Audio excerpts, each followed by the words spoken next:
अस्सलाम वालेकुम नाज़रीन, मेहरान टीवी न्यूज़ में भलेकार आऊं आहियां बिरिया गुल। सबका पर एक नज़र हेडलाइंस थे। पाक फौज फतेह 4 क्रूज़ मिसाइल जो कामयाब तरबियती तजर्बो करे वरितो। ISPR मुताबिक फतेह 4 मिसाइल 750 किलोमीटर ताईं हदफ के निशानो बनाइण जी हासिलत रखे थो।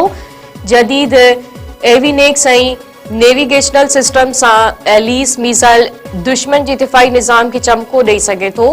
मिसाइल जो ट्रेन हगंग फीचर हदफ के आला दुरुस्तगी सां गॾु निशानो बनाइण जी सलाहियत ॾिए थो।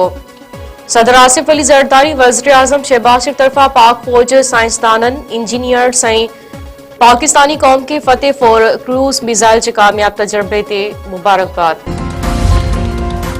नायब वज़ीर आज़म इसहाक़ डार चयो आहे त इस्लामी मुल्कनि जे मंसूबे तहत फ़लस्तीन में अमन फोर्स मुक़रर थींदी।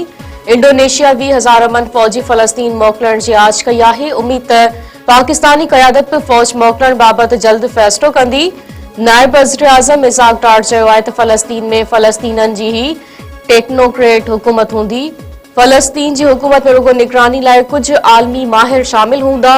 अमरीकी सदर डोनाल्ड ट्रंप सां मुसलमान मुल्कनि जी सरबराहुनि जी मुलाक़ात जी एजेंडा गज़ा में जंग बंदी हूंदी। गज़ा जे मामले ते सियासत न थियणु घुरिजे।